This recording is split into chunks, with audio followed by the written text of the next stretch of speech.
Hi everyone, this is Rob, and this is a tutorial on using WordPress, which is a blogging engine and an open source one at that. So it's unlike, say, BlogSpirit. It's committed to keeping its software free and easy to download. There are two ways of using WordPress. You can have WordPress host your blog, much like Blogger would do, so that your URL would be something.wordpress.com.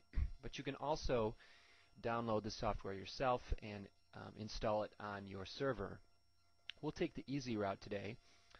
So we'll just go to wordpress.com to begin, and then click the big blue button on the right, Get a WordPress blog now.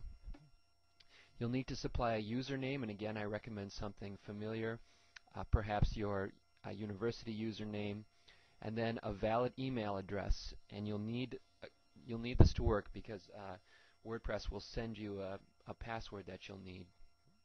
And I've actually already done that, so I'm going to return here and fill in my username and my password and hopefully log in. Okay, that brings me to the main screen here at WordPress. It says welcome back on the right, and the things we want to do today are modify the template that I'm using,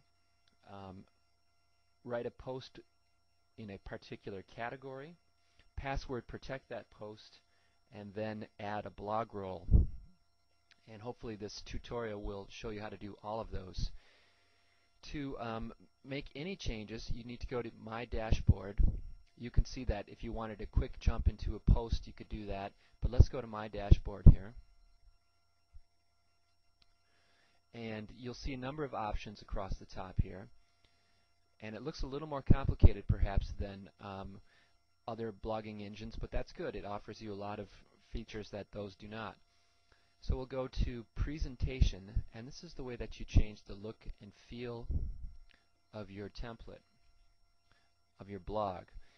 You'll see that WordPress offers this huge range of interesting themes to choose from.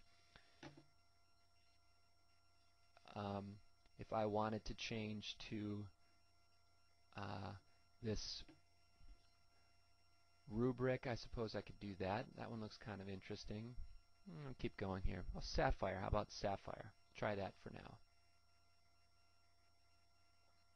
It tells me it's a two-column bluish theme with a professional Apple feel. I don't know. Oh, Apple Mac. Okay. And two columns just mean you've got the main text column here and then the sidebar column.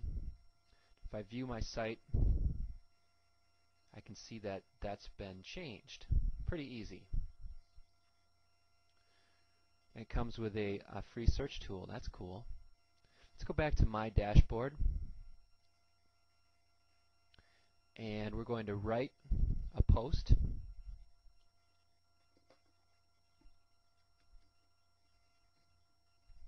And we'll call it My First Classroom Reflection.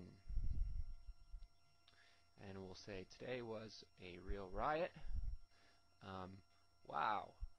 Okay, that's not a good example, so don't use that.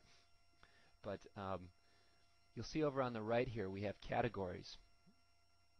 And categories are ways of organizing your posts so that if you want to keep all of your posts about your classroom in a broader category called Classroom Reflections, that's a good thing to do. Or if you want to keep all of your reading responses in another category, that's a good thing to do. So we'll add a category here called Classroom Reflections. Add that. This is really pretty slick.